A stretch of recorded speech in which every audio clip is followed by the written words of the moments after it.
بسم اللہ الرحمن الرحیم۔ حافظہ نیدا ٹی وی کے معزز دیکھنے اور سننے والوں السلام علیکم۔ آج کی جو میری ویڈیو ہے اس کا موضوع ہے سیرت نبی صلی اللہ علیہ وآلہ وسلم، حضرت محمد مصطفیٰ صلی اللہ علیہ وآلہ وسلم کی زندگی کے واقعات۔ مدینہ منورہ میں ایک بیوہ اور اس کا ایک بیٹا رہتے تھے جن کا غربت نے برا حال کر رکھا تھا۔ اس عورت کے وجود پر لباس جگہ جگہ سے بوسیدہ ہو گیا تھا۔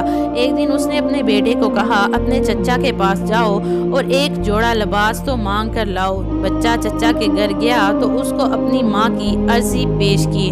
اس کے چچا نے اس معصوم بچے سے بڑی سختی سے بات کی اور اس کو دھتکار کر واپس بھیج دیا۔ بچہ پریشانی سے راستے سے جا رہا تھا تو کسی نے پوچھا کیوں اتنے پریشان ہو؟ بچے نے اس کو ساری بات بتا دی۔ اس بندے نے بچے کو کہا جاؤ مسجد میں، محمد صلی اللہ علیہ وآلہ وسلم بیٹھے ہیں، ان سے مدد مانگ لینا، وہ آپ کی ضرور مدد کریں گے۔ بچہ ماں کے پاس گیا اور وہی بات دہرائی جو راستے میں ایک شخص نے اس کو بتائی تھی۔ ماں نے کہا محمد صلی اللہ علیہ وآلہ وسلم سے بچ کر رہنا، وہ لوگوں سے ان کا دین چھین لیتا ہے۔ بچے سے ماں کا حال دیکھا نہ جا رہا تھا۔ بچے نے ماں سے کہا ماں آپ مجھے محمد صلی اللہ علیہ وآلہ وسلم کے پاس جانے کی اجازت دے دو، میں آپ سے وعدہ کرتا ہوں کہ میں اپنے بتوں کی حفاظت کروں گا اور اپنے بتوں سے وفا میں قائم رہوں گا، میں آپ سے وعدہ کرتا ہوں۔ بچہ مسجد نبوی صلی اللہ علیہ وآلہ وسلم گیا۔ وہاں رسول اللہ صلی اللہ علیہ وآلہ وسلم اپنے کندھوں پر چادر اوڑھے بیٹھے ہوئے تھے۔ وہ بچہ رسول اللہ صلی اللہ علیہ وآلہ وسلم کے پاس آیا اور کہا میں آپ سے مدد مانگنے آیا ہوں، لیکن ایک بات پہلے بتا دوں کہ میں تمہارا دین قبول نہیں کروں گا۔ رسول اکرم صلی اللہ علیہ وآلہ وسلم نے محبت سے مسکرایا اور کہا کیا مدد چاہتے ہو؟ بچے نے کہا میری ماں کو ستر چھپانے کے لیے کپڑا چاہیے۔ رسول اکرم صلی اللہ علیہ وآلہ وسلم نے اپنی چادر اتار کر اس بچے کے کاندھوں پر ڈالی اور فرمایا یہ لے جاؤ۔ بچہ بھاگا بھاگا ماں کے پاس پہنچا اور رسول اللہ صلی اللہ علیہ وآلہ وسلم کی چادر ماں کو دی اور ماں نے کہا اپنے دین کا سودا تو نہیں کر آئے ہو؟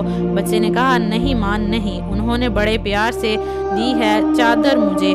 ماں نے کہا تمہیں محمد صلی اللہ علیہ وآلہ وسلم کا دین قبول کر لینا چاہیے تھا جو اتنا پرخلوص انسان ہے، اور دونوں ماں بیٹا مسلمان ہو گئے۔ میرے محترم عزیزو، ایسا ہی ایک اور واقعہ ہے جسے اکثر لوگ بیان بھی فرماتے ہیں۔ واللہ عالم، مکہ میں ایک بوڑھی عورت اپنا سامان باندھے راستے میں بیٹھی تھی کہ ایک خوبصورت نوجوان راستے سے گزر رہے تھے۔ بوڑھی ماں نے اس کو آواز دی اور کہا یہ سامان اٹھا کر میرے اوپر تو رکھ دو ذرا۔ اس نوجوان نے اس سامان کو دیکھا، وہ بوڑھی اماں کے اس ضعیف بدن پر بھاری لگا۔ اس نوجوان نے کہا اماں جی آپ برا نہ مانیں تو آپ کا یہ سامان میں اٹھا کر منزل مقصود تک آپ کے پاس نہ پہنچا دوں؟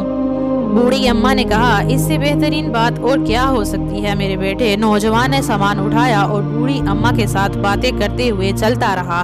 بوڑھی اماں کہنے لگی مکہ میں کوئی محمد نام کا بڑا جادوگر آیا ہے، لوگ کہتے ہیں وہ اتنا بڑا جادوگر ہے کہ کسی سے باتوں باتوں میں ہی اس انسان کا دین اس سے چھین لیتا ہے، خدا سب کچھ اس سے چھین لیتا ہے، اس کا سب کچھ اس سے چھین لیتا ہے، اس کے جادو کا اتنا زور چلتا ہے کہ انسان کا دماغ کام کرنا چھوڑ دیتا ہے۔ ویسے تم مکہ میں کیوں ہو؟ نکلو وہاں سے، ورنہ وہ محمد جادوگر تم سے بھی تیرا سب کچھ چھین لے گا۔ باتوں باتوں میں وہ بوڑھی اماں اپنی منزل مقصود تک پہنچی تو اس نوجوان نے بوڑھی اماں کا سامان اس کے حوالے کیا اور واپسی کے لیے تیار ہوا تو بوڑھی اماں نے کہا اے نوجوان تم نے میری اتنی مدد کی ہے، اپنا نام تو بتا دو تاکہ میں جہاں جا رہی ہوں وہاں لوگوں کو بتا سکوں کہ محمد صلی اللہ علیہ وآلہ وسلم جیسے جادوگر کی وجہ سے لوگ مکہ چھوڑ رہے تھے، وہاں پہ لوگوں میں تیرا نام بھی بتا سکوں، تم جیسے بہترین لوگ بھی مکہ میں موجود ہیں، قربان جائیے پیارے آقا صلی اللہ علیہ وآلہ وسلم پر۔ آپ نے جواب دیا اماں جی جس جادوگر کی وجہ سے آپ مکہ چھوڑ رہی ہو وہ محمد میں ہی ہوں۔ اس بوڑھی اماں نے یہ بات سنی تو کہنے لگی خدا کی قسم جس نے بھی مجھے یہ کہا ہے محمد جادوگر ہے وہ سراسر جھوٹا ہے، میں گواہی دیتی ہوں کہ آپ سچے ہیں، آپ کا دین سچا ہے، آپ کی باتیں سچی ہیں۔ اور بوڑھی اماں نے بھی اسلام قبول کر لیا۔ میرے محترم عزیز سننے والوں، کیا موجودہ دور میں کوئی انسان ایسا ہے جو ایسے اخلاق کا مظاہرہ کر سکے؟ بے شک دنیا کا کوئی انسان حضور پاک صلی اللہ علیہ وآلہ وسلم کے پیروں کی خاک کے برابر بھی نہیں ہو سکتا، لیکن کیا ہم نے کبھی ان کی زندگی کے حالات کو، جو کہ کامل بولتا قرآن مجید ہے اور جس کے ہر باب کے ہر صفحے پر، ہر پیرا کی ہر لائن کے، ہر جملے کے ہر لفظ کے زیر و زبر اخلاق و اخلاص اور صلح رحمی پر بڑا پڑا ہے۔ آئیے آج ہم سب حضور پاک صلی اللہ علیہ وآلہ وسلم کے امتی ہونے کے فخر کرنے والوں سے کچھ دیر کے لیے اپنا محاسبہ تو کریں کہ کیا ہم ان کے بتائے گئے احکامات اور سنت مبارکہ کو کسی حد تک جانتے ہیں اور ان پر عمل کرتے ہیں۔ اللہ پاک مجھ گناہ گار سمیت تمام مسلمان عالم کو اپنے پیارے نبی کریم صلی اللہ علیہ وآلہ وسلم کے ہر سنت کو اپنی جان سے زیادہ پیارا جانتے ہوئے اور اس پر عمل کرنے کی سعادت عطا فرمائے اور ہم سب کو صراط مستقیم پر چلنے کی توفیق عطا فرمائے، آمین یا رب العالمین۔ ویڈیو اچھی لگی ہو تو ویڈیو کو آگے شیئر کر دیں، صدقہ جاریہ سمجھ کر مجھے دیجیے اجازت۔ اللہ پاک آپ سب کا حافظ و نگہبان، ہنستے رہیے، ہمیشہ مسکراتے رہیے۔